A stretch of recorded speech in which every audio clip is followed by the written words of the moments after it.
सदोषडापि निर्दोषा सखरापि सुकोमला नमस्तस्मै कृतायेन रम्या रामायणी कथा नमस्तस्मै कृतायेन रम्या रामायणी कथा।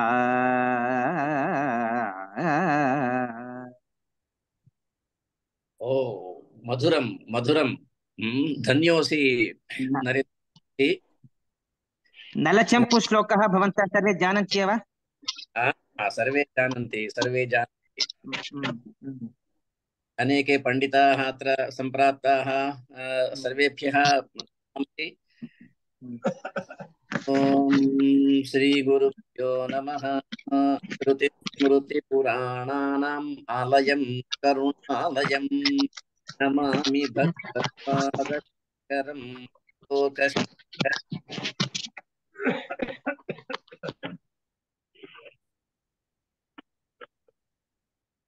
नमामि भगवत्पादशङ्करं लोकशङ्करम्। सभायै नमः। वेदव्याख्यानमालायाम् इदानीम् एव निर्वाहकेण संतोष जोशिना षष्टितमं व्याख्यानं वर्तते इति। शतव्याख्यानमालायाम् अद्य षष्टितमं व्याख्यानं भवति। अस्मिन् विषये पूर्वम् अपि व्याख्यानद्वयं सञ्जातं। श्रीमद्वाल्मीकिरामायणे समाजकल्याणाय ऋषीणां योगदानं कथं वर्तते इति। श्रीमद्रामायण कथायां श्रीमद्वाल्मीकिरामायणे अनेके अनेके अनेके अंशाः भवन्ति। तेषु सर्वेषु अंशेषु ऋषीणाम् अनेकेषां कथां वयं शृणुमः। मध्ये मध्ये केवलं ऋषीणां कथाम् एव शृणुमः। ऋषयः एवम् आगत्य उपकुर्वन्ति स्म, रामचन्द्रं भगवन्तम् उपदिशन्ति स्म इति एतत् सर्वं वयं जानीमः। किन्तु तेषां योगदानं समाजकल्याणाय तेषां योगदानं कथं भवति इति किञ्चित् अन्यदेव भवति। तदुद्दिश्य विगत व्याख्यानद्वये अपि रमादेवी सम्यक्तया वदति स्म। वशिष्ठ, विश्वामित्र, परशुराम, जाबाली, अत्रि, अनसूया इत्यादीनाम् अनेकेषां ऋषीणां योगदानम् उक्तम्। अद्यापि पुनः समाप्तिम् एष्यति। अत्र अद्य सुतीक्ष्णस्य एवञ्च अगस्त्यस्य विषयप्रस्तावः भवति इति अहं ज्ञातवान्।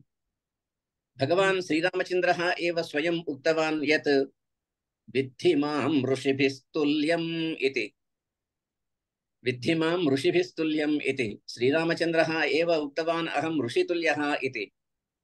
एवम् अनेकेषु ऋषिषु मध्ये श्रीरामचन्द्रो नाम राजर्षिः इति अपि वक्तुं शक्नुमः वयं।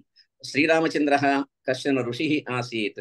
तस्मादेव रघुवंशमहाकाव्ये प्रथमसर्गे दिलीपम् उद्दिश्य कालिदासः वदति कुशलं परिपप्रच्छ राज्याश्रममुनिं मुनिः इति। वशिष्ठमहर्षिं प्रति यदा दिलीपमहाराजः गतवान् तदा सः वदति राज्याश्रममुनिम् इति। एवं भगवान् श्रीरामचन्द्रः स्वयम् एव उक्तवान् विद्धि मां ऋषिभिस्तुल्यम् इति। इदानीम् अद्य वयम् अगस्त्यस्य महानुभावस्य विषयं शृणुमः। अगस्त्यस्य विषये तु भवन्तः सर्वे जानन्ति एव।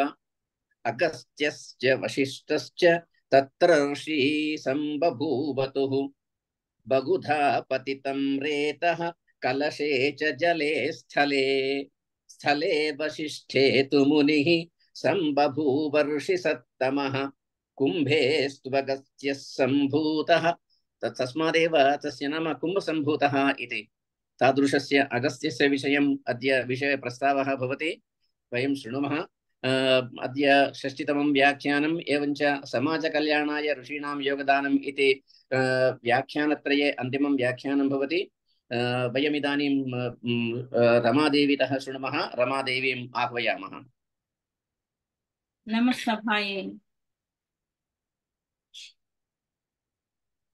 वागर्थाविव सम्पृक्तौ वागर्थ प्रतिपत्तये जगतः पितरौ वन्दे पार्वती परमेश्वरौ रामाय रामचन्द्राय रामभद्राय वेधसे रघुनाथाय नाथाय सीताया कृतये नमः मातापितृभ्यां नमः गुरुभ्यो नमः ऋषिभ्यो नमः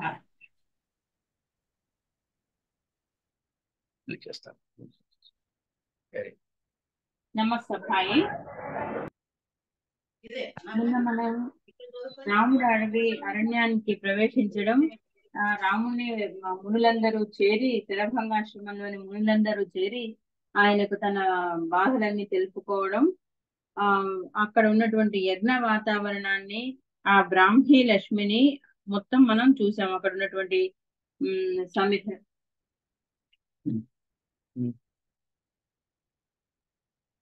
అక్కడ ఉన్నటువంటి ఆశ్రమ వాతావరణంలో జరుగుతున్నటువంటి యజ్ఞాన్ని అన్నిటిని మనం చెప్పుకున్నాము. తర్వాత వివిధ ఋషులు మునులు రాముడి వెంట వైఖానసులు వాలకీలు రకరకాల తపస్సులు ఆచరిస్తున్నటువంటి మునులందరూ రాముడితో సహా బయలుదేరడం ఇవన్నీ మనం చెప్పుకున్నాం. అంతటి వరకు వాళ్ళన్న మాటలు వాళ్ళకు రాముడు ఎట్లా ఆశ్వాసం కలిగించాడు అన్నది ఒక్కొక్కసారి పునరావృతం చేసుకొని మనం ముందుకు సాగుదాం. వాళ్ళందరూ కూడా చాలా భయపడుతూ రాముడితో తమ బాధను విన్నవించుకుంటారు. ఇన్ని రోజులు రాక్షసుల చేతిలో వాళ్ళు ఏ రకంగా హతమవుతున్నది, వాళ్ళ తపస్సులు ఎందుకు కొనసాగలేకపోతున్నది,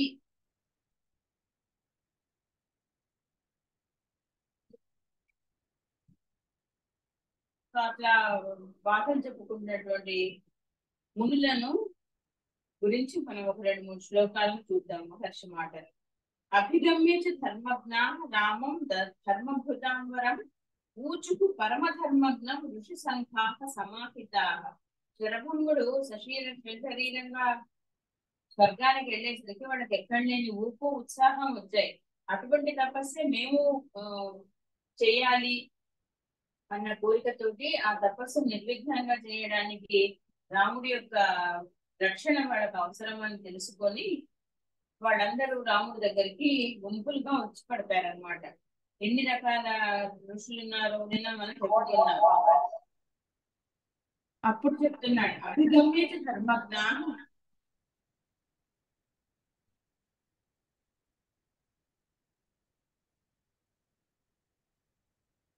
రామం ధర్మభృతాంవరం ఊచుకు పరమధర్మజ్ఞం ఋషి సంఘాః సమాహితాః. ఇవ్వండి నేను ఆపేసి దేవుడి త్వమిక్ష్వాకు కులస్యాస్య పృథివ్యాశ్చ మహారథ ప్రధానశ్చాస నాథశ్చ మేడం బాగా రీసౌండ్ వస్తుందండి. రీసౌండ్ వస్తున్నది మేడం బాగా రీసౌండ్ వస్తుందండి. విపరీతంగా రీసౌండ్ వస్తుంది. ఏం అర్థం కావట్లేదు.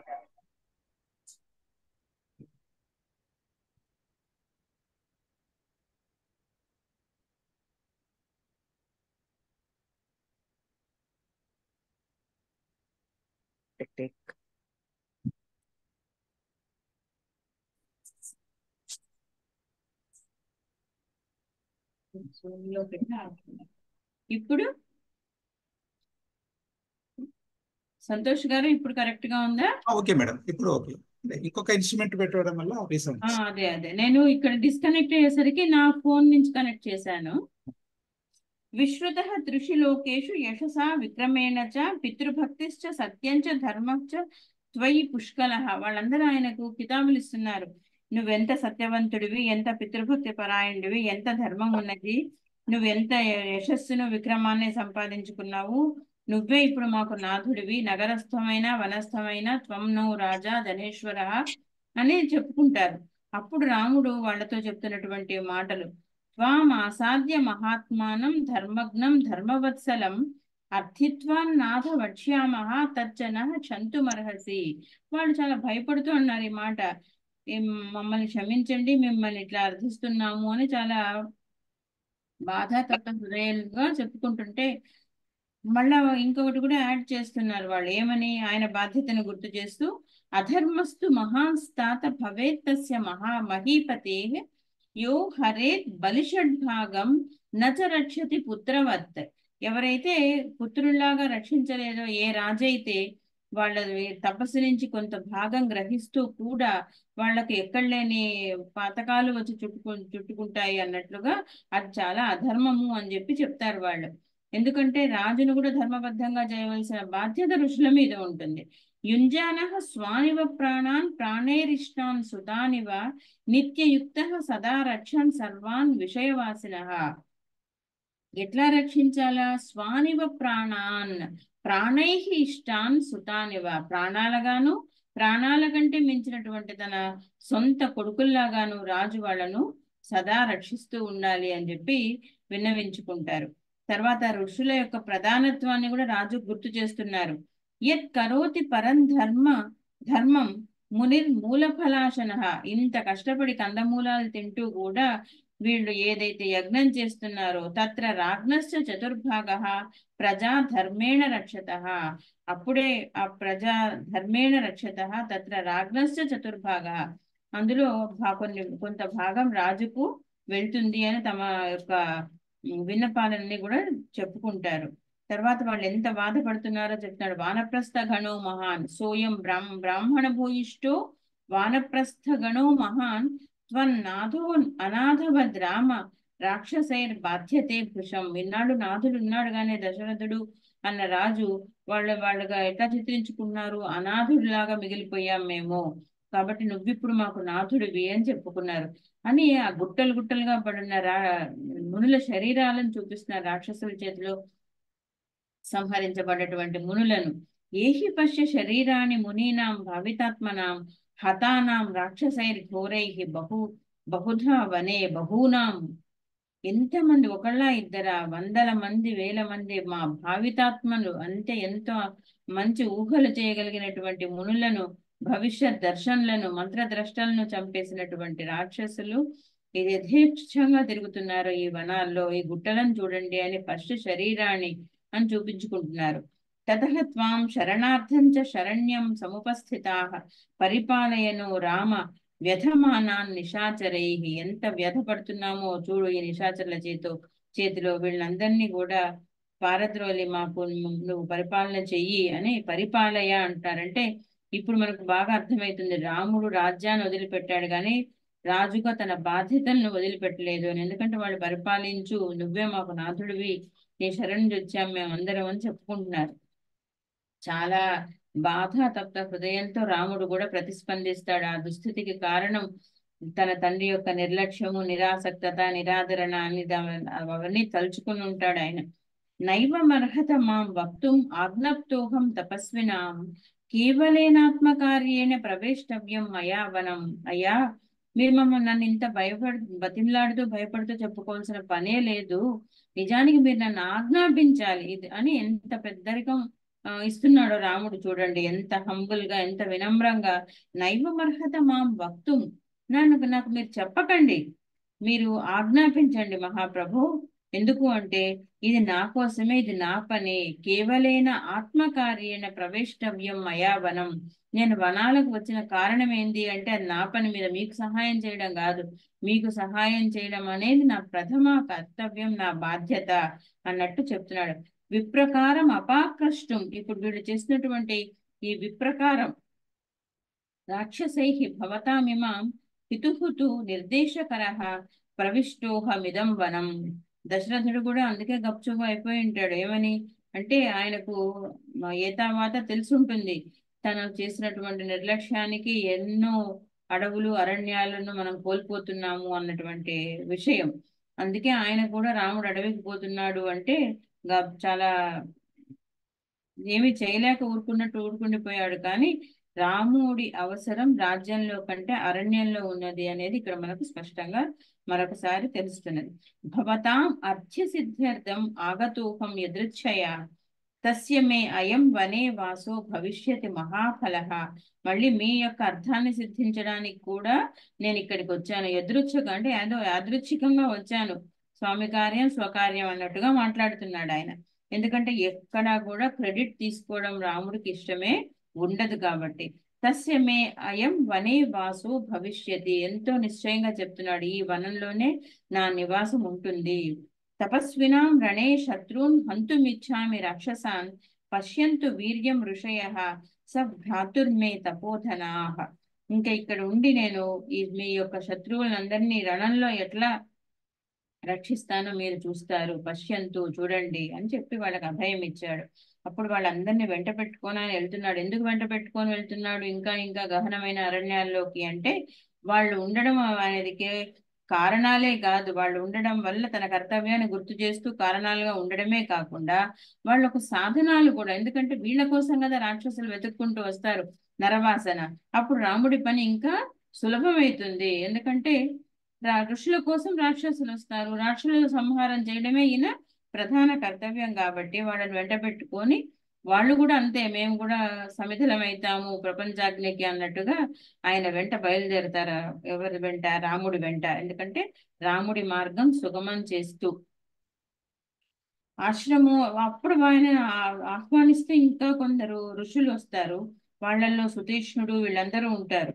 వాళ్ళు ఎట్లా స్వాగతం చెప్తున్నారు? స్వాగతం ఖలుతే వీర రామ ధర్మభూతాం వర ఆశ్రమోయం త్వయా ఆక్రాంత సనాథ ఇవ సాంప్రతం. ఇంక ఇప్పుడు ఆశ్రమాలకి నాథుడి అయ్యావు నువ్వు, కాబట్టి నీకు స్వాగతం అంటూ వాళ్ళు ఆయన అందరూ వాళ్ళు తమ తపశ్శక్తి చేత సాధించుకున్న ఆశ్రమ లోకాలన్నీ సమర్పిస్తాను అంటాడు. ఈయన కొందరితో నేను అవి నేనే సంపాదించుకోగలను అని చెప్తాడు. శరభంగుడితో వాడితో సుతీష్ణుడితో ఇవన్నీ నాయన నేనే సమర్థించుకోగల సమర్థుడిని అని కూడా చెప్తాడు రాముడు. అంటే అపరిగ్రహం అన్నమాట. ఎంత కావాలో అంతే తీసుకుంటాను, ఎంత అవసరం లేదో మిగతావి నేను తీసుకోలేదు అన్న మాటలు మనకు గుర్తొస్తాయి. అట్లా ఆయన శరభంగుడు సుతీష్ణుడు తపోధనుల ఆశ్రమాలన్నీ మహానివాస యోగ్యంగాను పూల ఫలభరితాలుగాను ఉండడం చూస్తే ఆయన అనుకుంటాడు, ఇంత మంచి మృగాలు పక్షులు ఇక్కడ తిరుగుతున్నాయి ఉంటే, ఇంత కలపూజితాలు ఉన్నాయి అంటే, ఇంత నిర్మలంగా స్వచ్ఛంగా నదులు పారుతూ ఉన్నాయి అంటే, లేళ్లు తిరుగుతూ ఉన్నాయి అంటే మృగాలు, ఇక్కడ రాక్షసుల ఉనికి లేదు, ఇంకా ఇంకా లోపలికి నేను పోవాల్సిన అవసరం ఉంది అని చెప్పి ఆయన తెలుసుకొని ఇంకా ఇక్కడ సుఖం అనుభవిస్తూ ఆశ్రమ సుఖం కూర్చుంటే కాదు, ఆశ్రమవాసిలాగా నా కర్తవ్యం నేను నిర్వర్తించాలి అన్న ఆశయంతో ఆయన వాళ్ళతో సెలవు తీసుకుంటాడు. ఏమని చెప్తున్నాడు? సుఖోషితాహస్మ భగవాన్, బాగా సుఖంగా ఉన్నాం నాయన ఇన్ని రోజులు. త్వయా పూజ్యేన పూజితాహ, ఎవరితో? సుతీష్ణుడితో అంటున్నాడు అనమాట. ఇంత నీ వంటి పూజ్యుడి చేత మేము పూజించబడ్డాము, ఇంకా మేము సెలవు తీసుకుంటున్నాము. ఆపృచ్ఛామహ ప్రయాస్యామో మునయః త్వరయంతినః, నా దగ్గర ఉన్నటువంటి మునులు నన్ను తొందర పెడుతున్నారు, నేను ఇక్కడ కూర్చుంటే కాదు, నేను ముందుకు పోవాలి అని చెప్పి ఆయన బయలుదేరుతున్నాడు. ఆ ముని చరణాలకు ప్రణమిల్లుతుంటాడనమాట. ఆ రాముని లేవనెత్తి ఆయన గాఢంగా కౌగలించుకొని దీవిస్తూ అంటున్నాడు, తౌ సంస్పృశంతౌ చరణౌ ఉత్థాప్య మునిపుంగవః గాఢమాలింగ్య సస్నేహం ఇదం వచనమబ్రవీత్. అరిష్టం గచ్చ పంథానం రామ సౌమిత్రిణా సహ సీతయా చ అనయా సార్ధం ఛాయేవానువృత్తయా పశ్య ఆశ్రమపదం రమ్యం దండకారణ్యవాసినాం ఏషాం తస్మినాం వీర తపసా భావితాత్మనాం. వాళ్ళు మీ యొక్క అనుజ్ఞ తీసుకొని బయలుదేరుతాము అంటూ దండం పెట్టినప్పుడు ఆయన వాళ్ళని దగ్గరికి తీసుకున్నాడు. ఒక తండ్రిలాగా తీసుకొని దీవిస్తున్నాడు. మీ పంథాలన్నీ మీ మార్గాలన్నీ కూడా సుగమం అవ్వాలి, మీకు ఎటువంటి అరిష్టము లేకుండా మీరు వెళ్ళిపోవాలి అని చెప్పి వాళ్ళను దీవిస్తున్నాడు అనమాట. అంత నిర్మలమైన స్వచ్ఛమైన శుభ్రము శివము సుందరము అయినటువంటి వాతావరణంలో నుంచి కూడా ఆగకుండా వాళ్ళు పరివ్రాజకుల్లాగా బయలుదేరి వెళ్ళిపోతాడు. ఎవరు? రాముడు సీతాలక్ష్మణుడు సమేతంగా. అప్పుడు ఆ ప్రయాణానికి సిద్ధంగా ఉన్నటువంటి రాముడు చూసి సీతకు అర్థమవుతుంది, ఈయన చాలా దృఢంగా నిశ్చయించుకున్నాడు రాక్షస సంహారానికి అని చెప్పి అనుకుంటుంది. కానీ నిజానికి ఆమె తెచ్చిస్తుంది శస్త్రాలు, అస్త్రాలు, మెరిసే ఖడ్గాలు అన్ని. చాలా బాగుంటుంది ఆ శ్లోకం. అవన్నీ తీసుకొని వచ్చి ఇస్తూ చాలా పెద్ద చర్చ చేస్తుంది ధర్మం మీద. నువ్వేమో జటావల్కలం ధారి అయి వచ్చావు, కానీ ఈ అస్త్రాలు శస్త్రాలన్నీ చేత పట్టుకొని ఇంకా గహనమైనటువంటి అడవిలోకి పోతున్నావు అని. ఇది చాలా ప్రథితమైన శ్లోకం. క్వచ శస్త్రం క్వచ వనం క్వచ క్షాత్రం తప క్వచ వ్యావిధ్యమిదం అస్మాభిః దేశధర్మస్తు పూజ్యతాం. దేశధర్మం కదా మీరు పాటించాలి. ఇక్కడ ఆశ్రమవాసిగా వచ్చినప్పుడు ఆశ్రమవాసిగా ఉండకుండా కోరి కష్టాలు తెచ్చుకుంటారు ఎందుకు అన్నట్టుగా ఆమె ఆయనను మరి పరీక్ష పెట్టడానికి అడిగిందో, నిజంగా ఆమెకు ఇంత కష్టాల్లోకి రాముడు కూరుకుపోవడం ఇష్టం లేక అడిగిందో తెలియదు మనకు. అది పెద్దనే సాక్ష్యం, కావాలని ఆమె అడిగి చూసింది అంటారు. ఎందుకు అంటే ఆమె మిషనే అది కదా, రావణ సంహారం చేయడానికి గాను భూమి మీద అవతరించినటువంటి వేదవతి సాక్షాత్ సీత కాబట్టి ఆమెకే కథల కుతూహలం ఇంకా రాముడి కంటే అని చెప్పి అంటారు. మరి ఆ మాటనైతే అడుగుతుంది ఆమె. క్వచ శస్త్రం క్వచ వనం క్వచ క్షాత్రం తప క్వచ అనుకుంటూ. కానీ మళ్ళీ తనే అంటుంది ఏమని అంటే, అవును నిజమే, క్షత్రియుడు కాబట్టి నువ్వు వీళ్ళందరినీ రక్షించాల్సిన బాధ్యత ఉన్నది. కాకపోతే నాకు సందేహం కలుగుతున్నది నీ యొక్క వేషధారణము, నీ యొక్క ప్రవృత్తిని చూస్తే అని చెప్పి అడిగితే, అప్పుడు ఆయన చాలా సంతోషంగా సమాధానం చెప్తున్నాడు. మహాహితంగా మాట్లాడావు నువ్వు, ఎంతైనా జనకుడి కూతురుగా అంటే అభినందనలు తెలుపుతూ, నీకు ధర్మం తెలియదా ఏమి, అయినా చెప్తాను విను. ఇంతకుముందు నువ్వు అన్న మాటే నీ మాటల్లోనే ఉంది. నన్ను అడిగిన ప్రశ్నకు సమాధానం. క్షత్రియైర్ ధార్యతే చాపహ నా ఆర్త శబ్దో భవేదితి. ఆర్త శబ్దం వినకూడదు అనే కదా క్షత్రియుడి చేత చాపం ధరించబడింది. తే చ ఆర్తాః దండకారణ్యే మునయః సంశిత వ్రతాః మాం సీతే స్వయం ఆగమ్య శరణ్యాః శరణం గతాః. వాళ్ళే స్వయంగా వచ్చారు, నన్ను శరణు కోరారు. ఇంకా అట్లాంటప్పుడు నేను వాళ్ళని రక్షించకుండా ఎట్లా ఉంటాను? రాక్షసులు మాంసభక్షకులు మమ్మల్ని భక్షిస్తున్నారని స్వయంగా వచ్చి చెప్పుకున్నా కూడా నిర్లక్ష్యం ఎట్లా చేస్తాను? మయాతు వచనం శ్రుత్వా తేషామేవం ముఖాచ్యుతం కృత్వా చరణ శుశ్రూషాం వాక్యమేతదుదాహృతం. ఆయన వినమ్రతను మళ్ళీ మహర్షి ఎంత బాగా ప్రకటిస్తున్నాడో చూడండి. వాళ్ళ పాదాలను అంటి ప్రమాణం చేశాను. చరణ శుశ్రూషాం వాక్యమేతదుదాహృతం, ఏదో నోటి మాట కాదు, పాదాల సాక్షిగా ప్రమాణం చేసి చెప్తున్నాను. ఏమని అంటే, నేను ఎట్టి పరిస్థితుల్లోనూ మునులకిచ్చిన మాటను విడవను, ప్రాణాలకు తెగించైనా వారిని కాపాడుతాను, ముఖ్యంగా బ్రాహ్మణులకు ఇచ్చిన మాటను అవశ్యం నిలుపుకుంటాను అంటూ మరొకసారి సీత సమక్షంగా ఆయన ప్రతిజ్ఞ చేశాడు. అప్పుడు అంటాడు చాలా భయంకరమైనటువంటి మాట. తర్వాత ఉత్తరామచరితకారుడు కూడా ఆ మాటను మర్చిపోలేడు. అదే మాటలు చెప్తాడు. స్నేహంచ దయాంచ సౌఖ్యం యదివా జానకీమపి అని. అప్యహం జీవితం జహ్యాం త్వాం వా సీతే స లక్ష్మణం నతు ప్రతిజ్ఞాం సంశ్రుత్య బ్రాహ్మణేభ్య విశేషతః.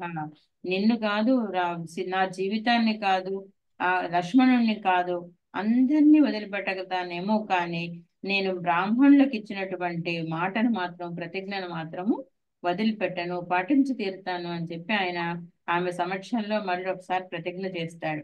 తదవశ్యం మయా కార్యం ఋషీణాం పరిపాలనం అనుక్తేనాపి వైదేహి ప్రతిజ్ఞాయతు కిం పునః. అసలు నాది నా పని, నా బాధ్యత. అట్లాంటిది ఇంకా ప్రతిజ్ఞ చేసి చెప్పకుండానే చేయాల్సింది, ఇంకా చెప్పించుకున్న తర్వాత కూడా చేయకపోవడం ఏంది, అది జరగని పని అని చెప్పి ఆయన ముందుకు సాగుతాడనమాట. ఎందుకంటే ఆ అస్త్రము శస్త్రాలను తెచ్చినటువంటి ఇది అయితే ఆమె అంటాడు ఆయన, నాకేం కోపం రావట్లేదు నువ్వు ఇట్లా అడిగినందుకు, ఇష్టం లేని వారితో ఇట్లా మాట్లాడారు కదా ఎవరు అని కూడా ఆమెతో అంటాడు. ఎందుకు రాలేదు ఆమె? అయితే ఆ మాటలు విన్న సీతకు కూడా కోపం రాలేదు. నిన్నైనా విడిచిపెడతాను, లక్ష్మణున్నైనా విడిచిపెడతాను, జీవితాన్నైనా విడిచిపెడతాను అన్న సీతకు కూడా రాముడి పట్ల కోపం రాలేదు. అది వాళ్ళ అన్యోన్య దాంపత్య జీవిత రహస్యం ఒకటి, అందులో ఉన్నటువంటి గొప్పతనం. ఎందుకంటే వాళ్ళ మనోధర్మాలు రెండు ఒకటిగా ఉన్నాయి కాబట్టి ఆయన చెప్పిన మాట ఆమెకి ఇంకా సంతోషమే అయింది తప్ప దుఃఖం కలగలేదు. ఎందుకంటే రాముడు ఇదే మాట అంటాడు, సదృశంచ అనురూపంచ కులస్య తవచ ఆత్మనః సధర్మచారిణీ మే త్వం ప్రాణేభ్యోపి గరీయసి. ఇంకేమనగలుగుతుంది సీత? నువ్వు నాకు ప్రాణాల కంటే ఎక్కువే, కానీ నువ్వు నా సహధర్మచారిణివి కదా, ఈ కులానికి అనురూపంగా ఉన్నావు కదా, సదృశంగా ఉన్నావు కదా, ఇంకా సీత ఎక్కడి నుంచి కోపం తెచ్చుకుంటుంది రాముడి మీద? అంత అంత ఆ విధంగా సమర్థిస్తూ ఆయన తన ప్రతిజ్ఞను చెప్పిన తర్వాత ఎవరము ఏం మాట్లాడలేం, సీతే కాదు. సో ఇట్లా వీళ్ళు దాదాపు ఒక 10 సంవత్సరాలు అనేక ఆశ్రమాలు ఏదో పరివ్రాజకుల్లాగా తిరుగుతూ తిరుగుతూ తిరుగుతూ సుతీష్ణుడి ఆశ్రమానికి చేరుకోవడం, అక్కడ కొన్ని రోజులు ఉండి అగస్త్యం ముని తమ్ముడి ఆశ్రమం చూడడం, ఆ తర్వాత అగస్త్య ఆశ్రమానికి వెళ్ళడం, ఇవన్నీ జరుగుతాయి. ఆ వెళ్ళే దారిలో ఆ ప్రకృతి శోభ మనం చదివి తీరవలసినదే. ఎంత బాగుంటుందంటే ఈ ఋషులు ఉండబట్టి కదా ఇటువంటి వాతావరణం కల్పించబడింది ప్రకృతికి, ఇటువంటి జాగ్రత్త, ఇటువంటి పరిరక్షణ ఉండింది అని మనకు అనిపించక మాది. ఇవాళ మనం ఎకాలజీ, ఎన్విరాన్మెంట్ అని మాట్లాడుకుంటున్నాం, కానీ ఇవి ఎన్ని కూడా దిగదుడిపాయి అన్నమాట. అక్కడ ఆ ప్రకృతి శోభ చూస్తే అది ఎంత సత్యంగా, శివం సుందరంగా ఉంటుంది, మనోహరం. పర్వత పాదాలు, పర్వత సానువులు, వనాలు, ఆశ్రమాలు, నదులు, ఇసుక తిన్నెలు, రకరకాల పక్షులు, కలువలు, పద్మాలు, లేళ్లు, ఎంత సమృద్ధి, ఎంత సమృద్ధి, ఎంత పచ్చదనం, ఎంత ఆనందం. కానీ అక్కడ రాముడు ఏమి ఆగడు. ఆయన అవన్నీ దాటుకొని ఇంకా ఇంకా ఇంకా ఇంకా గహనమైనటువంటి అడవుల్లోకి తన ప్రయాణాన్ని సాగిస్తాడనమాట. ఇంకా అక్కడ ఆయన ఎవరిని చూస్తాడు? ఇందాక నీలకంఠం గారు చెప్పినట్లుగా కుంభ సంభవుడైనటువంటి అగస్త్యుణ్ణి చూస్తాడు. మహిమలు కలిగినటువంటి ముని ఆయన, ఋషి, బ్రహ్మర్షి, ఎన్నో రకాలైనటువంటి ఆయుధాలను రాముడికి ప్రదానం చేసినటువంటి బ్రహ్మర్షి, ప్రకృతిని నిలువరించగలిగినటువంటి శక్తి ఉన్న ముని, తన శక్తినంతా ప్రకృతి కోసం ధారపోసినటువంటి ముని, ఆయనను చూస్తాం. అగస్త్యుడు అందరు ఋషులు ఒక ఎత్తు, అగస్త్యుడు ఒక్కడు ఒక ఎత్తు రామాయణంలో. ఆ ముని ప్రభావం ఎంత చెప్పినా కూడా తగ్గదు. దాదాపు 100 శ్లోకాల్లో ఆయన ఆశ్రమ వైభవాన్నే వర్ణిస్తాడు మహర్షి. అంటే ఆయన ఉండడం వల్ల ఆ వాతాపి అనే రాక్షసుడిని ఆయన సంహరించడం వల్ల అసలు అటువైపుకే ఏ రాక్షసుడు రాకుండా భయపడిపోతాడనమాట. అంత మంచి వాతావరణాన్ని సృష్టించినటువంటి గొప్పదనం ఎవరిది అంటే అగస్త్యుడిది. ఒక్కసారి మనకు శాకుంతలంలో ఆయన అంటాడు, అహో తపస్వీనా మహత్త అని. ఆ లోకాలను చూసి దుష్యంతుడు ఆ మాట జ్ఞాపకం రాక మానదనమాట. అంత సమృద్ధిని, అంత సుందరమైన శివమైన వాతావరణాన్ని కల్పించగలిగినటువంటి సమర్థత అగస్త్యుడిది. అదంతా రాముడి మాటలు. ఆయనకు అక్కడ పోయేటప్పుడు రాముడి ఉత్సాహము, ఆ ముని పట్ల ఆయన కలిగినటువంటి గౌరవము ఎంత బాగా ప్రతిఫలిస్తుందంటే రాముడు చాలా తక్కువ మాట్లాడతాడు. మొత్తం రామాయణం అంతా వెతికితే రాముడు ఏం మాట్లాడాడు అని గనక మనం ఒక పరిశీలన చేపడితే చాలా తక్కువగా ఆయన సంభాషణ మనకు దొరుకుతుంది. కాకపోతే ఆ దొరికిన సంభాషణ మాత్రం చాలా ప్రతిభావంతంగాను, ఎంతో శక్తియుక్తంగాను ఉంటుంది. సామాన్యం కాదు కదా రాముడు మాట్లాడాడు అంటే.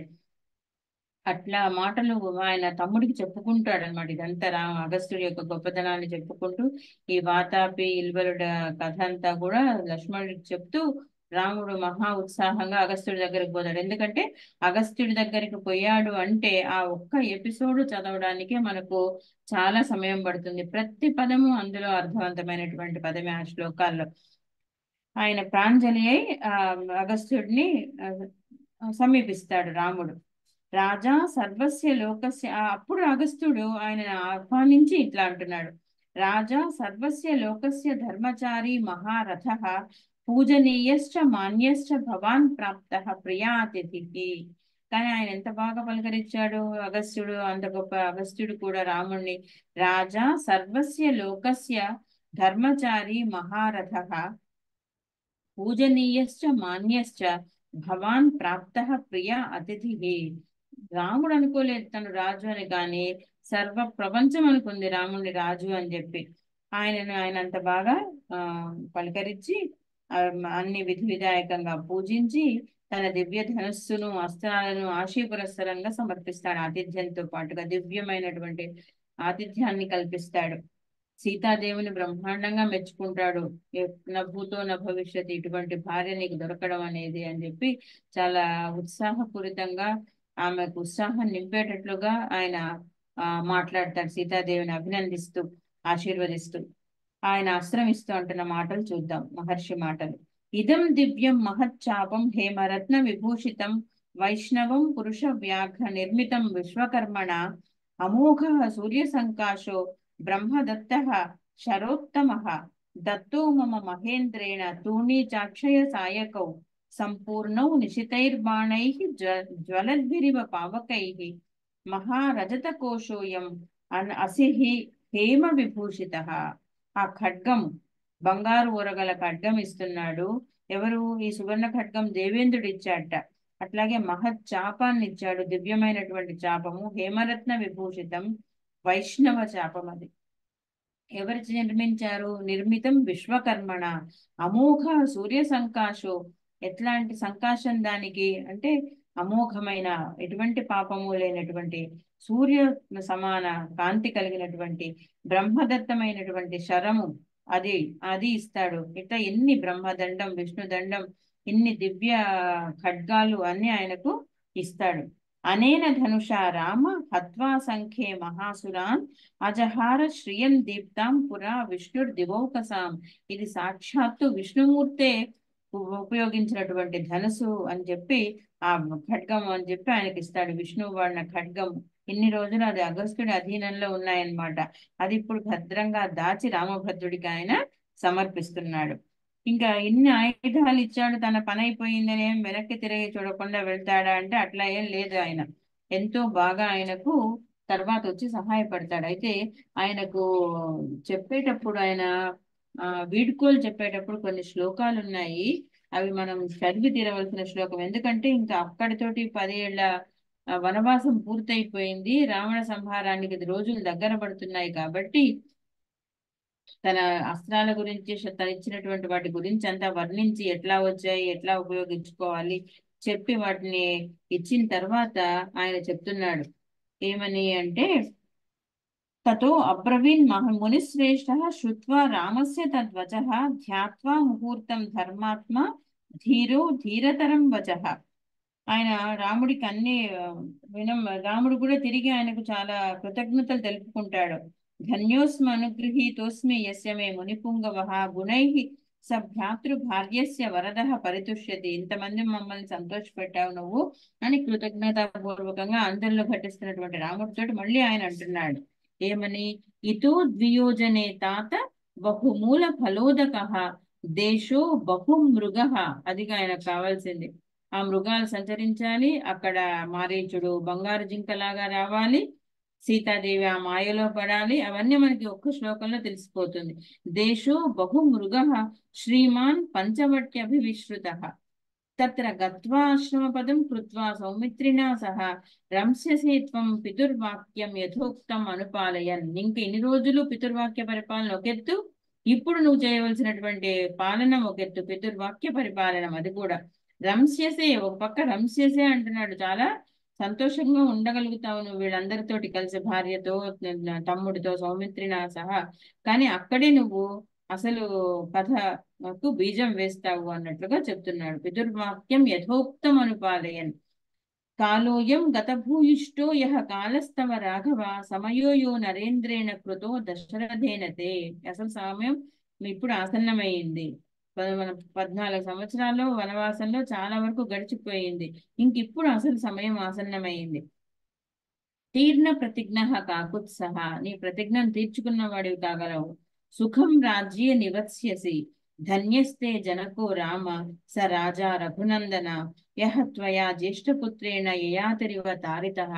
ఎట్లా అయితే యయాతి తరింపబడ్డాడో నీ తండ్రి కూడా అంతే అదృష్టవంతుడు. నీ పెద్ద కొడుకు తోటి ఆయనకు కూడా మోక్షం కలిగింది, ఆయన జన్మ ధన్యము అని చెప్పి ఆయనని అభినందించి, అంటే ఏంది, దశరథుణ్ణి రాముణ్ణి ఎందుకు కలుపుతున్నాడు అంటే, దశరథుడు స్వయంగా చేయలేకపోయినా పలు కారణాల వల్ల ఆయనకు అటువంటి కొడుకు లభించడం అనేది ఆయన పురా జన్మ సుకృతం కాబట్టి దానివల్ల ఇదంతా జరుగుతుంది, సిద్ధిస్తుంది అని ఆయన దీవించి, విదితో హ్యేష వృత్తాంతో మమ సర్వస్వ తవ అనఘ తపసశ్చ ప్రభావేన స్నేహ దశరథస్య చ, దశరథుడితో స్నేహం మూలంగాను నా తప ప్రభావం వల్లను నాకు ఇదంతా తెలిసింది అంటాడు. అంటే ఆయన పాస్ట్ తెలిసింది అని చెప్తున్నాడు, అంటే ఫ్యూచర్ కూడా ఆయనకు తెలిసింది. భూతం తెలిసినప్పుడు భవిష్యత్తు మాత్రం తెలియదు ఆ మునికి. హృదయస్థశ్చ తే ఛందో విజ్ఞాతస్తపసామయ, ఎంత వేద ధర్మంతో కూడినటువంటి నీ హృదయం అది కూడా నాకు తెలిసింది. ఇహ వాసం ప్రతిజ్ఞాయ మయా సహ తపోవనే, ఇంకిక్కడ గనుక నువ్వు ఉన్నావనుకో నీ గురించి అందరికీ తెలిసిపోతుంది. నా దగ్గర ఉన్నంతసేపు రాక్షసులు రారు, ఎందుకంటే రాక్షసులకు అగస్త్యుడి ఆశ్రమానికి వచ్చేటటువంటి ముఖం లేదు.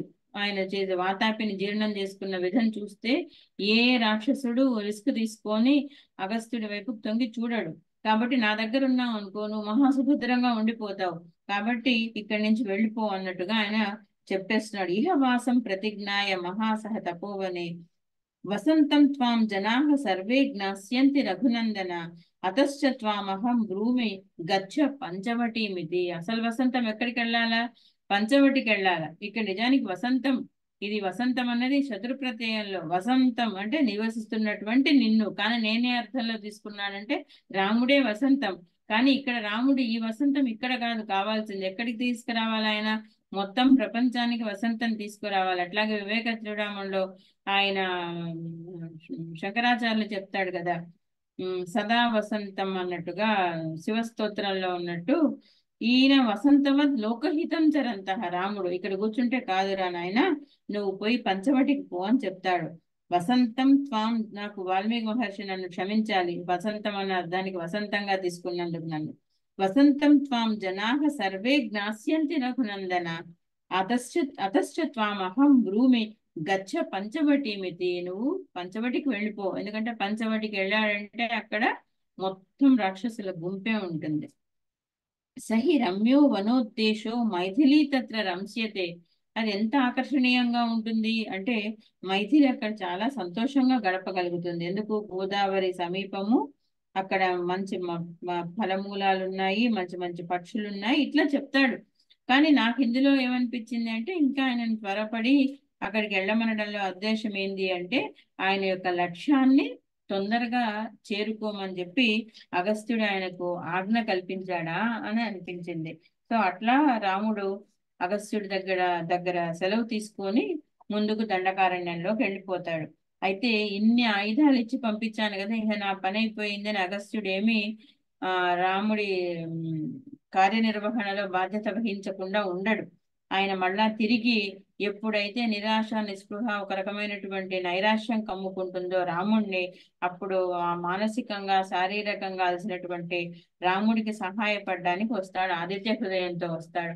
ఆదిత్యుడు అంటేనే ఆదిత్య హృదయం. మా నాన్నగారు ఈశా ఉపనిషత్తులో రాస్తూ చెప్పాడు, ఆదిత్య హృదయం అంటే ఆయనను స్వరన్ ఏవా అంటారు, చరతి అని ఆదిత్యుడిని. ఆయన పాడుకుంటూనే ఉంటాడు అనమాట, అంటే పాడుకుంటూ పనులు చేసుకుంటూ ఉంటాడు తన క్షేత్రంలో. కృషివలుడు, నిరంతర కృషివలుడు, అలు పెరగకుండా.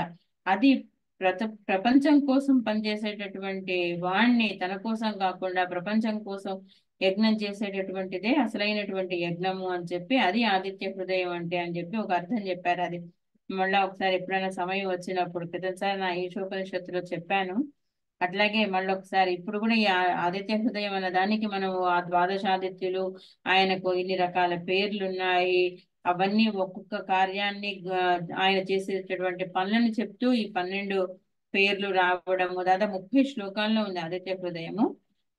అన్నిట్లలో కూడా ఆదిత్యుడి యొక్క గొప్పతనాన్ని అంతా చెప్తూ పోతాడు ఆయన. ఆ చెప్పడం వల్ల రాముడికి ఎక్కడ లేని ఉత్సాహము, స్ఫూర్తి వస్తుంది. అటువంటి శ్లోకాలన్నీ చదవాలంటే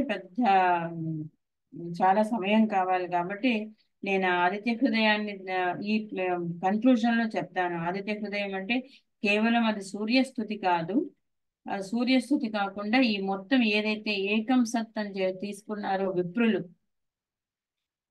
ఈ ప్రపంచాన్నిన్నిటినీ నడిపించేటటువంటి ఒకే ఒక చైతన్య స్వరూపంగా సూర్యుడిని భావిస్తూ ఆధ్యాత్మిక బోధను మేళవించి, ఆధ్యాత్మిక సత్యాన్ని మేళవించి చేసినటువంటి బోధ అది ఆ తర్వాత చూద్దాం అనమాట. కాకపోతే ఆ అగస్త్యుడి ఆశ్రమ శోభను మాత్రము కళ్ళార్పలేనట్టుగా వర్ణిస్తాడనమాట అగస్త్యుడు. ఆయన యొక్క తపస్సును వర్ణిస్తాడు, ఆశ్రమ శోభను వర్ణిస్తాడు. ఇవన్నీ కూడా చెప్పాలి అంటే ఒక శ్లోకం ఉన్నది అక్కడ. ఆ ఆశ్రమ వాతావరణం ఎంత ప్రశాంతంగా ఉంది అని రాముడు చెప్పుకుంటున్న శ్లోకం. స్నిగ్ధ పత్రాః యథా వృక్షాః యథా శాంతం మృగద్విజాః ఆశ్రమో నాతి దూరస్థో మహర్షేర్ భావితాత్మనః. రాబోతూ చెప్పుకుంటాను అనమాట. అక్కడ మనకు ఈ శ్లోకం ఎందుకు రాసుకున్నానంటే, నేను అది అయిపోయినా మళ్ళీ వెనక్కి వచ్చాను. అగస్త్యుడి ఆశ్రమాన్ని చేరుతూ ఉన్నటువంటి రాముడు అన్నట్టు శ్లోకం దగ్గరికి ఎందుకు వచ్చానంటే, ఇందాక మర్చిపోయాను. స్నిగ్ధ పత్ర యథా వృక్షా యథా శాంతం మృగద్విజా ఆశ్రమో నాతి దూరస్థో మహర్షేర్ భావితాత్మన. మహర్షులకు అంటూనే ఆయన వెంటనే భావితాత్మలో అంటాడు ఈయన మహర్షి వాల్మీకి. ఈ శ్లోకంతో నాకు ఈ కుమార సంభవంలో కాళిదాసు రాసిన ఒక శ్లోకం గుర్తొచ్చింది. ఇంత ప్రశాంత వాతావరణాన్ని, శాంతంగా తిరుగుతున్నటువంటి మృగాలను, పక్షులను వర్ణిస్తున్నటువంటి శ్లోకం. నిష్కంప వృక్షం నిభృత ద్విరేఫం మూకాండజం శాంతం మృగ ప్రచారం తచ్ఛాసనాత్ కాననమేవ సర్వం చిత్రార్పితారంభమివావతస్థే. ఆయన ఏం చెప్తున్నాడు? ఎక్కడ వృక్షాలు కదలట్లేదట, తుమ్మెదలు చప్పుడు చేయట్లేదట, పక్షులు తన కలరవాన్ని ఆపేశాయి, మృగాలు కూడా శాంతంగా ఉన్నాయి. ఎందువల్ల అంటే నందీశ్వరుడు నోటి మీద వేలేసుకొని ఉన్నాడు, శివుడు తపస్సు చేస్తున్నాడు. ఆయనను మీరు విఘాతం కలిగించొద్దు, శబ్దం చేయొద్దు అని చెప్తున్నాడు. అది చూస్తే ఎట్లా ఉంది అంటే ఒక పెయింటెడ్ లాగా, ఒక పెయింటింగ్ లాగా ఉందట. ఆయన కోల్రిడ్జ్ అనే పోయట్ అంటాడు, ఒక షిప్, ఒక పడవను ఆరంభం వివావతస్తే అన్న పదాన్ని చెప్తుంది అనమాట. ఒక స్టిల్ ఓషన్ లో ఒక నిశ్శబ్దంగా చలించకుండా ఉన్నటువంటి పడవలాగా ఉంది అని. ఎందుకు చెప్తున్నానంటే, ఇదే శ్లోకాన్ని గుర్తు చేసే ఇంకొక ఆదిశంకరుల శ్లోకం ఉన్నది యోగ తారావళిలో. ఈ మునుల తపస్సులు ఎట్లా ఉంటాయి అంటే, వాళ్ళ చెవుల్లో పక్షులు గూడు కట్టుకున్నా కూడా వాళ్లకు ఏ మాత్రము ఇబ్బంది కలగకుండా ఉంటుంది, వాటికి ఇబ్బంది కలగకుండా ఉంటుంది. యథా విరచయంతి ఖగాశ్చ నీడా అని అంటాడు. ఆ శ్లోకం పూర్తి గుర్తు రావట్లేదు. సో అంత అద్భుతమైనటువంటి వర్ణన ఉన్న సర్గ ఇది అగస్త్యుడి ఆశ్రమ వాతావరణం. అంటే ఒక్కొక్క అగస్త్యుడు, ఒక్కొక్క ఋషి ఎంత గొప్ప పరిరక్షణ చేశాడు ప్రకృతిని అని అనిపించకుండా ఉండదు. కాబట్టి నేను మళ్ళీ మళ్ళీ ఈ విషయాన్ని చెప్తూ వచ్చాను. ఇక ఆదిత్య హృదయం ఇందాక అనుకున్నాం కదా, అది చెప్పడానికి ప్రయత్నం చేస్తాను. ఆ మొదలు పెట్టడమే ఆదిత్య హృదయం మనల్ని ఎంతో ఉద్విగ్నానికి గురి చేస్తుంది. ఎందుకంటే రాముడంతటి వాడే ఖరదూషణాదుల వంటి 14,000 మంది రాక్షసులను చంపాడు, 7 సాల వృక్షాలను ఒక బాణంతో సంహరించగలిగాడు, తాటక సంహారం చిన్నప్పుడే చేయగలిగిన వాడు, శివధనుర్భంగం చేయగలిగిన వాడు, పరశురాముడి యొక్క బ్రహ్మశక్తిని నిలపగలిగినటువంటి వాడు, అహంకారంతో పరాక్రమం చూపిస్తున్నటువంటి పరశురాముడిని నిలపగలిగిన వాడు. ఇంత శక్తి ఉన్నటువంటి రాముడు కూడా అక్కడ చాలా కృంగిపోయి నిరాశతో ఉండిపోతాడనమాట. అంత రాముడి గురించి వాల్మీకి మహర్షి అంటున్న మాటలు, యుద్ధ పరిశ్రాంతుడు, ఇంకా ఆయన పోరాడలేమో అన్నంత బాధ కలిగి ఉందన్నమాట. యుద్ధ పరిశ్రాంతుడు అయ్యాడట.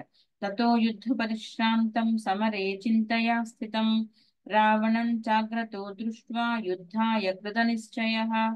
అట్లా వాడు కూడా పాపం ఇక తప్పదు కాబట్టి ఆ రావణుడు ఎదురుగానే ఉన్నాడు, యుద్ధం చేయడానికి కృత నిశ్చయుడై ఉన్నాడు, కానీ చింతాక్రాంతుడై ఉన్నాడు.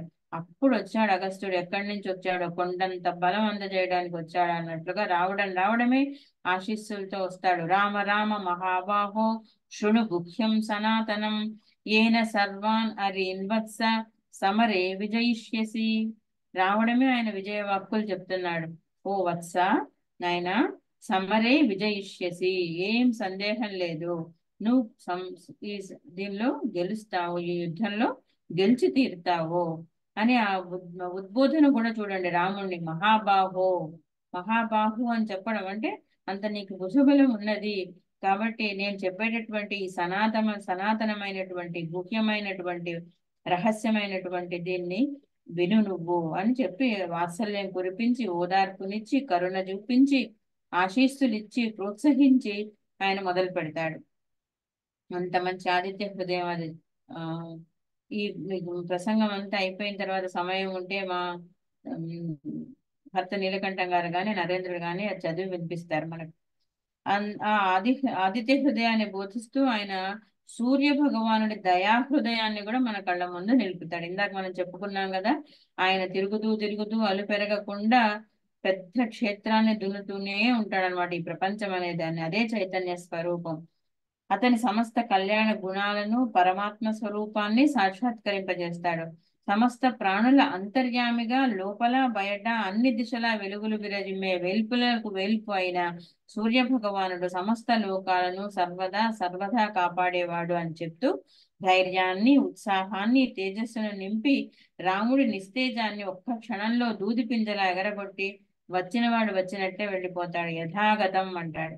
ఎట్లా వచ్చాడో తెలియదు, ఎట్లా వెళ్ళాడో తెలియదు, తన పని సమాప్తం అయిపోతూనే వెళ్ళిపోతాడు. ఎట్లా అయితే మనకు భగవద్గీతలో అర్జున విషాద యోగంలో మనం కృష్ణుడు అర్జునుడికి ఎట్లా స్ఫూర్తినిస్తాడో ఆ విధంగా అగస్త్యుడు చాలా క్లుప్తంగా, ఆయనకు 700 శ్లోకాలు కావాల్సి వచ్చింది కృష్ణుడికి ఆయనను నిరుత్సాహంలో నుంచి బయటకు తీసుకురావడానికి. కానీ రాముడు అంత ప్రజ్ఞావంతుడు కాబట్టి, అగస్త్యుడు కూడా అంతే ప్రజ్ఞావంతుడు కాబట్టి 30 శ్లోకాల్లో ఆదిత్య హృదయంతో రాముడికి కావలసిన బలాన్నంతా నింపి ఆయనను తేజోమయంగా చేసి ఆయన వెళ్ళిపోతాడు. ఆయన గురించి చెప్తున్నాడు. ఏన ఆపత్సు కృచ్ఛేషు కాంతారేషు భయేషు చ కీర్తయన్ పురుష కశ్చిత్ నామసీదతి రాఘవ. నాయనా రాఘవ, నువ్వే కాదు, ఎవరైనా సరే ఆపద సమయాల్లో ఎక్కడన్నా భయం కలిగినప్పుడు అడవుల్లో ఉన్న ఈయనను గనక కీర్తిస్తే, ఈ మహాపురుషుణ్ణి, పురుషోత్తముణ్ణి, ఆదిత్యుణ్ణి కీర్తయన్ కశ్చిత్ న అవసీదతి, ఇంకా వాళ్లకు ఓటమి అన్నది తెలియదు, జయమే తప్ప. అంత నమ్మకాన్ని కలిగించాడనమాట ఒక్క మాటలో. అస్మిన్ క్షణే మహాబాహో రావణం త్వం వధిష్యసి ఏవముక్త్వా తదా అగస్త్యో జగామ చ యథాగతం యథా ఆగతం తదా అగస్త్య జగామ. ఎట్లా వచ్చాడో అట్లా వెళ్ళిపోయాడు అనమాట. అంటే మెరుపు మెరిసినట్లుగా మెరిశాడు. కానీ ఆ మెరుపు ఎట్లా ఉంటుంది, కొన్ని వేల వోల్ట్స్ విద్యుత్తును కలిగజేసేదిగా ఉంటుంది. అటువంటి ప్రభావవంతమైనటువంటి ఆదిత్య హృదయాన్ని ఆయన చెప్పేసి ఇంకా ఏం చెప్తాడు, అస్మిన్ క్షణే, ఇదే సమయంలో నువ్వు రావణుని చంపుతావు, త్వం వధిష్యసి ఏవ ముక్త్వా తదా అగస్త్య జగామ, వెళ్ళిపోయాడు. ఎంత భరోసా నింపి వెళ్ళిపోయాడు. ఇంకంతే, రాముడికి కూడా అంత నమ్మకం కలుగుతుంది. 3 మార్లు ఆయన ఆచమనం చేసుకొని దాన్ని ధరించి మనసా ధారయామాస. ఏతత్ శ్రుత్వా మహాతేజ నష్టశోకం అభవత్ తదా. ఎంత శోకం ఉండిపోయి ఉండాలి ఆయనకు. ఇప్పుడు నష్టశోకం అన్నాడు మహర్షి అంటే అది ఎవరికి తెలిసింది, అగస్త్యుడికి తెలిసింది. ఆయన మనస్సులో గూడు కట్టుకున్న శోకాన్ని కరిగించాలి అని చెప్పి ఆయన వచ్చి అంత ఆదిత్యుడి యొక్క ప్రేమ సెగని చూపించి ఆయన వెళ్ళిపోయాడు. ఆయన కూడా దాన్ని ధరించాడు. ధారయామాస సుప్రీతో రాఘవ ప్రయతాత్మవాన్. ఈయన కూడా ఆత్మవంతుడు కాబట్టి ఆ దిశగా ఆయన ప్రయత్నం చేసి ఆయన 3 సార్లు ఆచమనం చేసుకొని ధ్యానించి ఆయన శక్తిని నింపుకుంటాడు. ఎంత ఆదిత్య హృదయాన్ని నిలుపుకోగలిగాడంటే, ఆ సూర్యుడు బయటవాడు రాముడి లోపల ప్రవేశించినట్టు అయింది. ఎందుకంటే అంతమంది దేవతల మధ్య అందరితో పాటుగా ఈ యుద్ధం చూడడానికి ఆకాశంలో అందరూ దేవతలు ఉండగా సూర్యుడు కూడా ఉన్నాడు అక్కడ. కానీ అక్కడి నుంచి ఆయన రాముడికి చెప్తున్నాడు ఏమని, అది లాస్ట్ శ్లోకం చాలా అద్భుతంగా ఉంటుంది. ఆ శ్లోకం, చంపే ఇంకిప్పుడు చంపేసేయి, అసలుని చంపగల శక్తి తన వల్ల ఆ శక్తి రాముడికి రావడం చూసి, తన శక్తి ఆ రకంగా ఉపయోగపడడం చూసి లోక రక్షణ కోసం ఆ రాక్షసుని సంహరించగల శక్తి తను ఇవ్వగలిగినందుకు ఆయన అభినందించుకుంటున్నట్టుగా ఆదిత్యుడు సంతోషపడుతూ ఎంతో ముదిత మనాహ్ అంటాడు మహర్షి. ఎవరిని చెప్తూ, ఆదిత్యుడిని గురించి చెప్తూ, అథ రవిరవదన్ నిరీక్ష రామం ముదిత మనాహ పరమం ప్రహృష్యమాణ. ఉన్న 3 విశేషణాలు ఆయన సంతోషాన్ని చెప్పేవే. ఆ రాముణ్ణి చూసి, శక్తిని పుంజుకున్నటువంటి రాముణ్ణి చూసి ఆయన ముదిత మనాహ అంటున్నాడు. పరమం ప్రహృష్యమాణః ఏమంటున్నాడు? నిశిచరపతి సంశయం విదిత్వా సురగణ మధ్యగతో వచస్త్వరేతి. త్వర త్వర అన్నాడు. త్వరపడు త్వరపడు అని చెప్పి సురగణాల మధ్యలో ఉన్నటువంటి సూర్యుడు, ఇంకా ఆయనకు కూడా తెలిసింది ఈ నిశాచరుడికి సంశయం వచ్చేసింది, మరణం ఆసన్నమైంది అని తెలిసి రాముణ్ణి ఆయన బూస్టప్ చేస్తున్నాడు అనమాట. ఇంకా త్వరపడు త్వరపడు అని చెప్పి ఆయన చెప్తున్నాడు అనమాట. అంటే రాముడి హృదయాన్ని, ఆదిత్యుడి హృదయాన్ని మనం పక్కపక్కనే చూస్తే ఈ రెండు వేరు కాదు. ఆయన బయట పలుకుతున్నది, ఇక్కడ రాముడికి లోపల తెలుస్తున్నది. ఏమని అంటే తనకు అటువంటి శక్తి వచ్చింది అనేది మనం కనెక్ట్ చేసుకోగలగాలని. అంతటి బలం ఇవ్వగల తపశ్శక్తి ఎవరిది? అగస్త్యుడిది. అంటే సూర్యుని కూడా ఉపాసన చేసి ప్రసన్నం చేసుకొని ఆ బలాన్ని తనలో నిలుపుకోగలిగినటువంటి బలాన్ని, ఆత్మబలాన్ని ఇచ్చినటువంటి గొప్పదనం ఎవరిది అంటే అగస్త్యుడి మాట, అదే మంత్రం. అటువంటి ఆదిత్య హృదయాన్ని ఇహపరాలను సాధించి పెడుతుంది అనమాట. అంత మహిమాన్వితం ఆ స్తోత్రం. అందుకే ఆదిత్య హృదయం చదవని వాడు హిందూ ధర్మంలోనే ఉండడనమాట. ఈ ప్రపంచాన్ని నడిపించే ఒకే ఒక చైతన్యాన్ని, ఆ ఏక సత్యాన్ని ఆవిష్కరించడం అనేది మనం ఈ ఆదిత్య హృదయ స్తోత్రంలో చూస్తాం. ఒక్క ఆదిత్య హృదయానికి 2-3 గంటలు మాట్లాడిన మహానుభావులు ఉన్నారు. అవన్నీ వినగలిగిన సమయం ఉన్నా కూడా మనం ధన్యులంగానే భావించగలగాలి. సో ఇట్లా చెప్పుకుంటూ పోతే ఇంక ఈ రామాయణంలో అవధి లేదనమాట.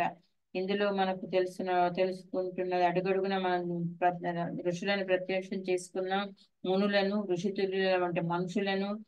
సీత రావణుని ప్రశ్నించడం, ఇంత అధర్మానికి పాల్పడుతున్నావంటే అసలు నీ దేశంలో బుద్ధి చెప్పేవాళ్ళు ఉన్నారా లేదా అనడము, ఖరదూషణాదులు రాముడు ఒక్కడే చంపినప్పుడు ఋషులందరూ వచ్చి ఆయనను అభినందించడము, మొట్టమొదటిసారి చివరిసారి కూడా రామ సీత పరిష్వంగం చూసేది అప్పుడే. మనం ఎక్కడా మనకు రాముడు గాని సీత గాని పరిష్వంగం చేసుకున్నట్టుగా మహర్షి చెప్పడు. కానీ మరి ఆమె మళ్ళీ శక్తి నింపడానికి ఆయనకు తన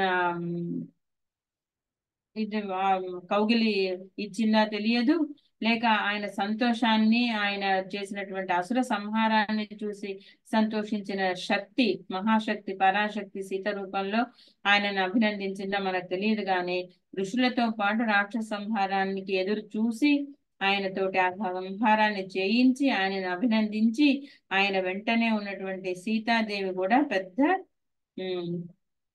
రాముడి వెంట ఉన్నటువంటి ఋషి శక్తిగా భావిస్తూ ఆమె గురించి ఎక్కువ చెప్పలేకపోయినందుకు కొంచెం బాధగా ఉన్నా కూడా ఇంకా నేను ఈ నా యొక్క ప్రసంగాన్ని ముగిస్తూ నేను చెప్పగలిగింది చూద్దామని చెప్పి ఒక ఉపసంహారం అయితే ఒక 2-3 పేజీలు రాసుకున్నాను. అది మాట్లాడకుండా నేను గప్చుగా చదివేస్తాను, ఎందుకంటే ఎక్స్ప్లెయిన్ చేసుకుంటూ పోతే కనుక కొంచెం సమయం ఎక్కువ తీసుకోవాల్సి వస్తుంది. కాబట్టి ఈ విధంగా రాక్షస సంహారంలో రాముడికి అడుగడుగునా సహాయపడి తాము సహాయం పొంది సమాజ వ్యవస్థను సుస్థిరపరిచిన ఎంతో మంది మునులు, యోగులు, ఋషుల కథలే రామాయణ మహాభారతాలలో. కేవలం తమ మోక్షానికి మాత్రం ప్రయత్నించి తమ యోగక్షేమాలే పరమావధి చేసుకుని జీవించిన జీవితాలు కావు అవి. అభ్యుదయ నిశ్చయిత ధర్మాలు పాదుకొలిపి అనుష్ఠించి ఇతరుల చేత అనుష్ఠింపచేసి సమాజ స్వస్థతకు, అభివృద్ధికి తోడ్పడిన జీవితాలు. రాముడి గురించి ఒక శ్లోకం చెప్తాడు మహర్షి, రక్షిత స్వస్య ధర్మస్య స్వజనస్య చ పరిరక్షిత అని. ఏష విగ్రహవాన్ ధర్మ అని మారీచుడి చేత అనిపిస్తాడు. అట్లాగే రాముడు అన్న అఖండమైన విగ్రహాన్ని చెక్కిన శిల్పులు ఈ ఋషులు. రాముడు కల్పవృక్షమై నిలవడానికి ఇన్ని 100 సంవత్సరాలు పుష్పఫల భరితమై భవతప్త హృదయాలకు ఛాయాకారకమై నిలవడానికి కారణం ఋషులు అనే పోషకాలు. రావణుడే అంటాడు ఆ యుద్ధకాండలో, మళ్ళీ ఒకరోజు యుద్ధానికి వస్తూ అంటాడు, ఇంక వాడు ఎట్లా చేసి నేను రాముడు అనే వృక్షాన్ని సంహరిస్తాను అంటాడు. బహుశా కవి సమ్రాట్ లాంటి వాళ్లకు కల్పవృక్షం అని పేరు పెట్టుకోవడానికి ఆస్కారాలు కూడా దొరికింది అక్కడేనేమో అనిపించింది నాకు. రాముడు అనే వృక్షాన్ని, సీత పుష్ప ఫలప్రదమైన వృక్షాన్ని నరుకుతాను అంటాడు. ఆ శ్లోకం చూద్దాం. రామ వృక్షం రణే హన్మి సీతా పుష్ప ఫలప్రదం ప్రశాఖాయస్య సుగ్రీవో జాంబవాన్ కుముదో నలః. వీళ్ళే కాదు, ఎన్నో ఉన్నాయి ప్రశాఖలు. ఆయనని సమూలంగా నాశనం చేద్దాం అనుకున్నాడు రాముణ్ణి. కానీ ఆయన ఇంతమందికి ఆరామ వృక్షం కావలసి ఉండగా, బ్రహ్మ బలాన్ని ఇవ్వవలసి ఉండగా ఎట్లా చేయగలుగుతాడు ఆ పని? అది ఒక ఋషులకు మాత్రమే తెలుసు. కాబట్టి ఆ కల్ప వృక్షాన్ని వాళ్ళు పోషించారనమాట. తమ శక్తి యుక్తులను, బలాన్ని, అన్ని రకాలుగా అస్త్రాలు శస్త్రాలు ఇచ్చి ఆ రామ వృక్షాన్ని పెంచుతూ వచ్చారు. సాక్షాత్తు శారదాదేవే కల్పతరు శాఖను లేఖినిగా చేసి సముద్రాన్ని సిరా చేసి రాసిన గొడవని చరిత్ర రామాయణం, పరమాత్మ చరిత్ర కాబట్టి. అది చెప్పడమే చెప్తున్నారు కదా, మహానది కాండగ్రాహ మహామీనం అని, రామాయణ ఆర్ణవం. సో ఎంత చెప్పినా ఇంకా చెప్పవలసే ఉంటుంది, కానీ అది ఒక బిందువును స్పృశించినట్లు మనం అందులో ఋషుల గురించి చెప్పుకోవడం అనేది. కానీ ఆ ఋషులు చేసినటువంటి సేవ మాత్రము, ఋషుల కోసం రాముడు చేసినటువంటి సేవ రెండూ కూడా అనితర సాధ్యాలుగా అనిపించింది. ఈ 3 ప్రసంగాల్లో నేను స్పృశింపదలిచిన అంశాలు, నేను అన్ని చేశానో లేదో కానీ నా ఉద్దేశంలో ఉన్నది, ఈ ప్రసంగాల ఉద్దేశం ఏంటి అంటే, అసలు ద్వివిధ ధర్మాన్ని, వేదోక్తమైనటువంటి ధర్మాన్ని చెప్పింది. అభ్యుదయము నిశ్రేయసము అని. ద్వివిధో హి వేదోక్త ధర్మ అభ్యుదయ నిశ్రేయసకారకం అని చెప్పి విన్నాం మనం. అట్లాగే ధర్మో ధారయతి ప్రజా అని విన్నాము. అట్లాగే బ్రహ్మక్షత్ర బలం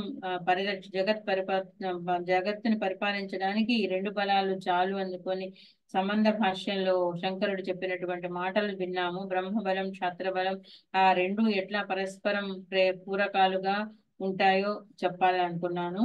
అట్లాగే రామాయణం వాల్మీకితో మొదలై నారదుడి వంటి మహర్షుల వల్ల ఈనాడు అవసరమైన ఒక మంచి మనిషి గురించి, పడ్డ తపన గురించి, సన్మార్గంలో నడిచే మనిషి తనకు తన తోటి వారికి కూడా ఎట్లా ఉపయోగకారి అవ్వగలడు అని, అటువంటి ఒక సద్వ్యక్తి రాజుగా ఇంకెంత ఉపకారం చేయగలడు. ప్రవర్తతాం ప్రకృతి హితాయ పార్థివ అని కాళిదాసు లాంటి వాళ్ళు ఆశంస తెలిపారు అంటే అటువంటి మనిషి అవసరం ఉన్నదని, సమాజానికి గురువులైన ఋషులు బోధించడం అవసరమని, వారి జీవితాలను ధారపోసి మంత్రశక్తిని నింపిన అస్త్రాలను శస్త్రాలను ఒక సమర్థవంతుడైన సన్మార్గంలో ధృతితో, నియమంతో, కౌసల్య అంటుంది కొడుకుతోటి, ఎం పాలయేసి ధర్మం ధృత్యాచ నియమేనచ, అదే నిన్ను రక్షిస్తుంది అని చెప్పి, అట్లా జీవితకాలం నడవగలిగిన వ్యక్తికి ప్రదానం చేశారు వాళ్ళు, సద్వ్యక్తికి. వాళ్ళ ఋషులందరూ కూడా ఎన్నుకొని రాముణ్ణి ఎందుకు కోరుకున్నారు అంటే, ఒకరోజు చేయడం కాదు, ధృత్యాచ నియమేనచ, అదే కొనసాగించగలిగినటువంటి శక్తి చాలా అవసరం. అంత నియమంతో, అంత ధృతితోటి ఎక్కడ వెనక్కుపోకుండా అటువంటి శక్తి ఒక్క రాముడికే చూసాం మనం.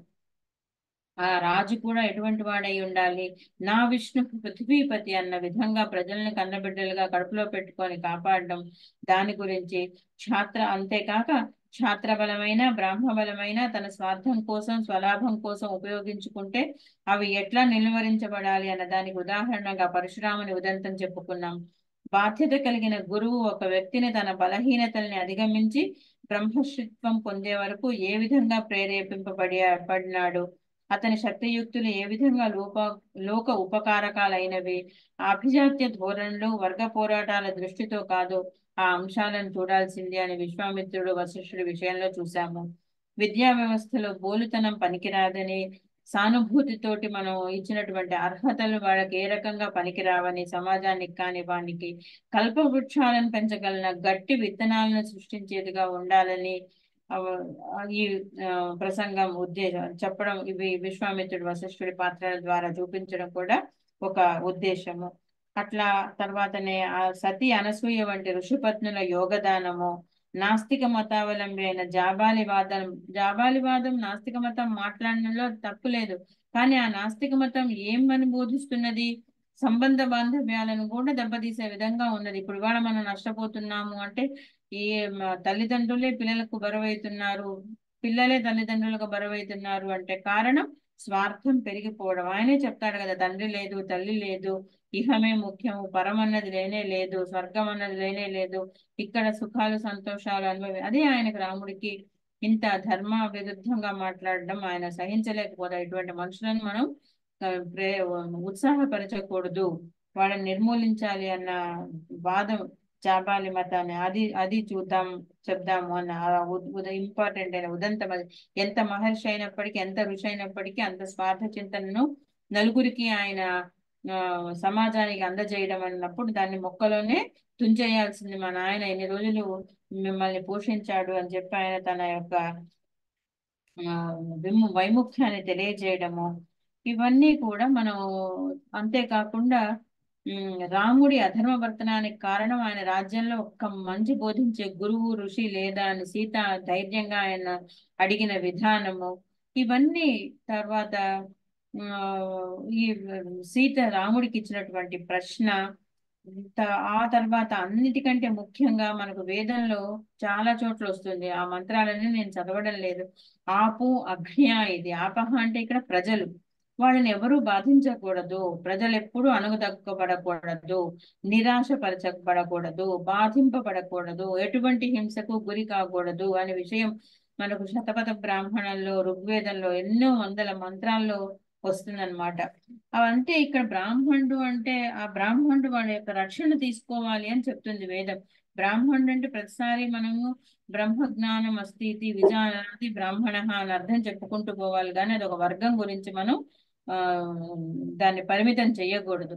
బ్రాహ్మణోకి రాక్షసాం అపహంత, ఆ బ్రాహ్మణుడే రాక్షసుల్ని చంపాలి అని చెప్పి, అంటే నిలువరించాలి అని, చంపడం అంటే నిలువరించాలని శతపథ బ్రాహ్మణాల్లో వస్తుంది.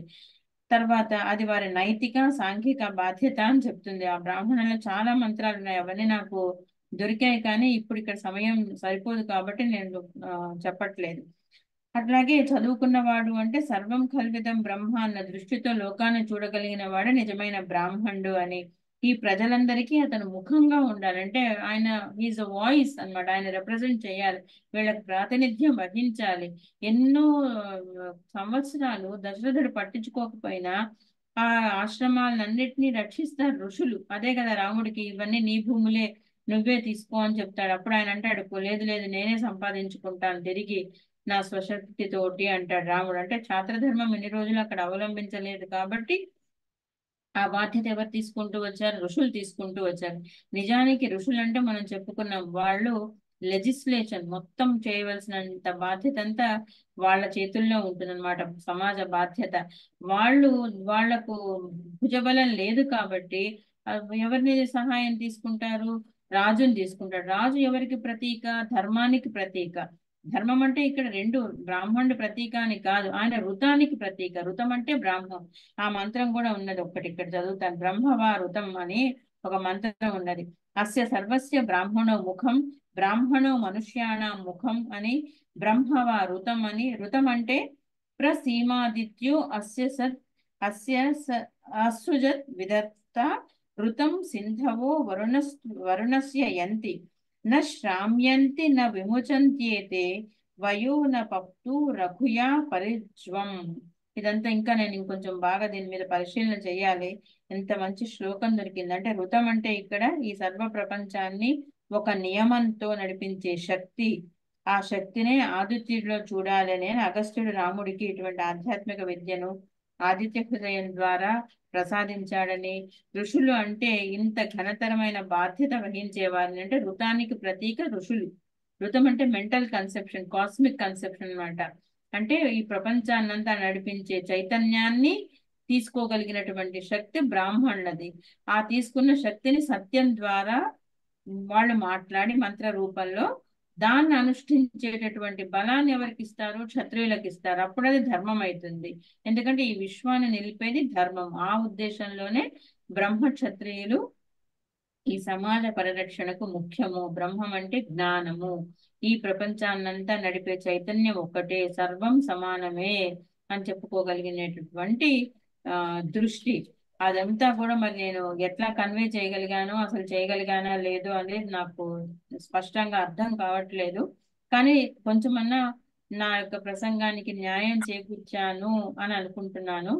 కానీ ఈ అవకాశం కల్పించడం మాత్రం పరమాత్మ యొక్క అనుగ్రహమే. ఎందుకంటే రామాయణాన్ని ఎన్నిసార్లు చదివినా మళ్ళీ మళ్ళీ చదవాలనిపిస్తుంది. కాబట్టి నాకు ఇటువంటి అవకాశాన్ని కల్పించినటువంటి అకాడమీ వారికి, ఈ అక్షర జ్ఞానం కల్పించిన మా అమ్మా నాన్నలకు నమస్కారాలు సమర్పించుకుంటూ ఈ ప్రసంగాన్ని సహృదయంగా విన్న పెద్దలందరికీ సహస్ర వందనాలు సమర్పించుకుంటూ ఓం తత్సత్. సాధు సాధు సాధు మహాన్ ప్రమోద.